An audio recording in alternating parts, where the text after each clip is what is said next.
Hi, I'm Becky. And I'm Kayla. We're with A Couple of Bees Read. And I also write. So, for those of you who've been following my author's journey, this is not a huge announcement. My book is still on submission. It's been about 6 months. But I have spoken to other authors, and apparently that is the state of publishing right now. There are a lot of even authors who have a few books out there have told me that right now they have a book on submission and they haven't heard back from any publishers at all in months. Well, I also feel like it's been the holiday season and everything. Right. So, Right. I think it's coming up. And even though I'm not writing, I'm still reading, and I read all of her stuff. And I understand that I'm a little biased because, Kayla's my daughter-in-law, but I would tell her if it wasn't good, because I wouldn't want her to put something out there that was not good. And it is every bit as good as anything I read at that Book of the Month or Aardvark puts out there, and it's better than some that I read. So, Well, thank you. but that's just me. But we are hoping for the best on that. Yes. In the meantime, I've been writing short stories and submitting short stories, and I recently had one published for the second time. Yes. It is The Mirror. It's a spooky story. It's part of my New Orleans Spooks story series that I'm doing. And it has been published on The Moonlit Road, which I'm really excited about. If you haven't heard The Moonlit Road, it is like a Southern folktale storytelling blog where they keep these, some of them are folktales, some of them are spooky stories. They also have a podcast because they're all about the art of storytelling. Right. So my story's been published there, and fingers crossed that they will eventually put it on their podcast, because I would love to hear it acted out the way they do in their podcast. And if you haven't listened to The Moonlit Road, it's maybe not one to listen to with the family, but if you're driving back and forth from work, it is a good little listen. Like I said, they're not all spooky. Some of them are very much more in the folktale land, but I was really excited about that. I've had several comments on this story. I'm going to put a link in our information here. So if you want to read it, you can, please do. And please leave a comment there on The Moonlit Road so they can see that people actually read what I write. Yeah.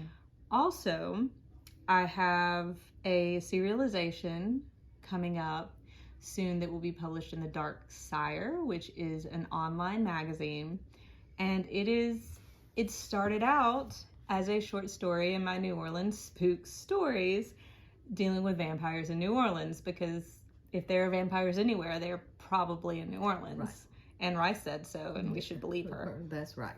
So it started out as a short story, and I sent it into the Dark Sire magazine. The editor got back to me and she said, actually, I want you to write this as a serialization. So it's turned into this big 12 section story, almost novel length, of these vampires in New Orleans and what they've been up to. And it, in my opinion, has a very delightful twist towards the end. Yeah. It was when I first read it, I wasn't expecting it, at all. And I can't really say anything, because if I do, it will spoil everything. So, but when I was reading it, I had no idea what was happening. Right. And then when all of the little twists and turns started coming in, I was like, oh, wow. At the end, I was like, man, that is unbelievable. And then you rewrote it to lengthen it. So we got so many more details in there. And I read that, and it just juiced everything up a lot. Yeah. So. I was nervous about it at first, but the editor really, really, really believed in the story, and she was excited about it, and that excitement was infectious, and I'm hoping it does well.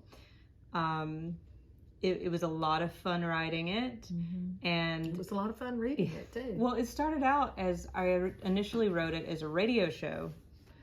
I used to teach theater, and I was teaching readers theater, which if you've ever taught theater or done theater or gone to a Reader's Theater show, you know that there are a lot of bad scripts out there.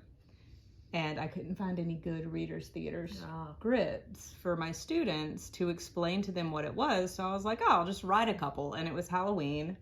Right. So I And wrote who this doesn't one. love a good vampire story? Yes. And my students, when they read it, and this is the beautiful thing about theater, I had a group of students, not all of them had a very high reading level. So when they read it and they got to the end and they actually got what had just happened, they were like, what? We've never read anything like this. This is really cool. So Yeah, it is great. And Well, we're looking forward to that for sure. absolutely. And I will definitely be putting links here and leaving updates here on the blog. Yeah. So if you follow me, definitely check out those stories. And I hope to hear from you in the comments. Thanks.